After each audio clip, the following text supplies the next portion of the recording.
Welcome back to the Midnight Who Show, and today we are going to be reviewing the VOD released SCOOB movie. Now, of course, this is a reboot of the Scooby Doo movie franchise, and it also is trying to set up a Hanna-Barbera cinematic universe. And I won't lie, I was a little disappointed in this film. It's definitely not awful. I've seen way worse films, but it just left me with just a feeling of this was just painfully average. And it didn't feel like a Scooby Doo movie for most of the film. It was like they took, that kind of mystery solving elements and just made it, basically like pretty much like a superhero blockbuster.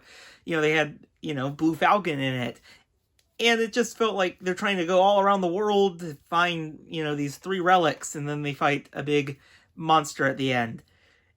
And then again, the first Scooby Doo movie from 2002, yes, they did fight a giant Scrappy Doo, but, But I guess there's some similarities, but still. But also, I didn't really like that they split up the gang. For most of this film, they were kind of just split up. Shag and Scooby were with, of course, Blue Falcon, and then Daphne, Velma, and Fred were in the Mystery Machine trying to find them. So it just felt like, why are you doing this? This is a Scooby Doo movie, yet you're keeping the gang divided, and I don't think that was a smart choice.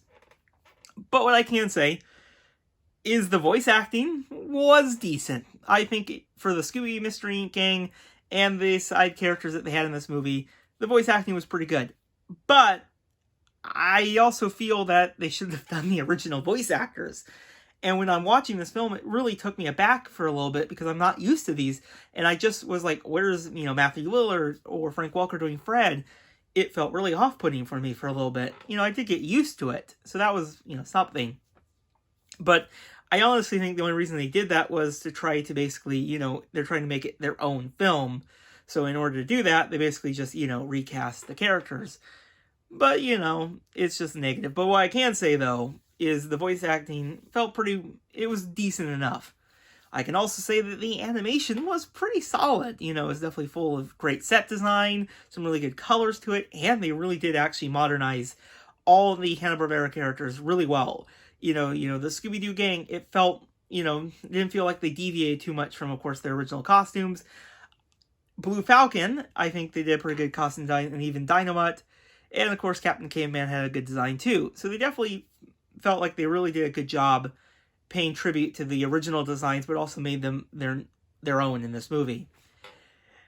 Now, one of the highlights for this film is definitely Dick Dastardly.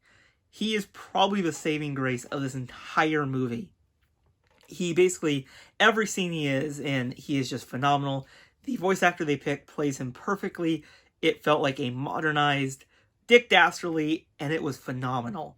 And there was even Muttley in a few parts. I really wish there was more Muttley, because Dick Dastardly and Muttley are just a phenomenal pair. But when they were on screen together, it was fantastic. And I really enjoyed that. Now, another element to this film that I didn't really like happened toward the end of this film. And it was basically, they had to unmask something. It's like, this is still technically a Scooby-Doo film, so we have to check off an unmasking. But it felt like they really forced it. Like, they had to do it. Like, it's a Scooby-Doo movie. We have to have an unmasking. And I didn't like that. Speaking of it, that also involved a cameo, of course, from Simon Cowell, who appeared earlier in this movie. And that reminded me of a certain movie from 2004 where he appeared in. And, of course, it doesn't help that Shaggy and Scoob started to sing Shallow from A Star Is Born. But I don't know. To me, though, the highlight of this movie, another highlight of this movie was actually the first 15 minutes. I really enjoyed that. I'm like, okay, this is a pretty good start. I really liked how you show the origin of how Shaggy and Scooby met, how they met on Halloween and solved the mystery of a electronics, thief. And then that opening credit recreation they did was phenomenal. How they brought all these original Scooby-Doo villains from the opening credits alive in CGI animation. It was so amazing. But after that, this movie just did not feel like Scooby-Doo. It really did feel like, let's have some Scooby-Doo characters in that and just set up the Hanna-Barbera Cinematic Universe and call it good. And yeah, that's the biggest problem with this film. Also, some of the jokes, I think some of the jokes I really enjoyed. Like, some of them were really good. I still don't know why I like that IKEA joke so much. I don't know why. That is still my favorite joke in the entire movie. And then other times, the jokes just didn't really do anything for me, and I didn't laugh at all with them. And, that always happens, though, sometimes. One thing I can say about this film is it is a average, almost below average Scooby Doo film. It kind of deviates far too much from the kind of what we want from a Scooby Doo movie.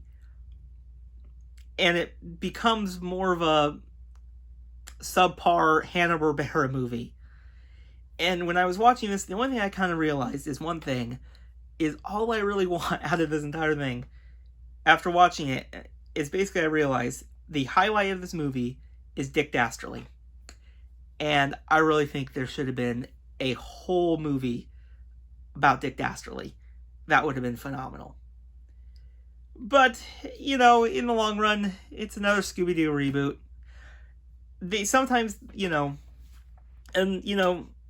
this is definitely not going to be my favorite Scooby-Doo movie of all time, but there's far worse Scooby-Doo, and, there's still so much worse in the Scooby-Doo, world, that this definitely is at least a little bit higher than that, but still, it's going to be kind of forgettable, I think, after the long run. But I can say there are some really cool references that they fill in this movie, and there's even a Funko Pop, actually 2 of them, of Blue Falcon and Dynamite, which I thought was hilarious. Maybe that's trying to hint at the Funko movie. From billboards to posters to some arcade machines, it is filled with a lot of Hanna-Barbera references, and that was just a really fun trying to catch all of them. So yeah, overall, Scoob is average. Some things in this movie really work, and then other parts just like, what were you thinking? Why are you doing this? And to deviate away from kind of a classic Scooby-Doo mystery, because like in this film we knew who the villain was. It was more, globe-trotting, have to find all the pieces, stop the bad guy, and, fill it up with like a superhero movie with Blue Falcon, and not Scooby-Doo. And that's a problem. I still think they should have had more of the current voice actors. They at least had Frank Welker as Scooby, but he was still...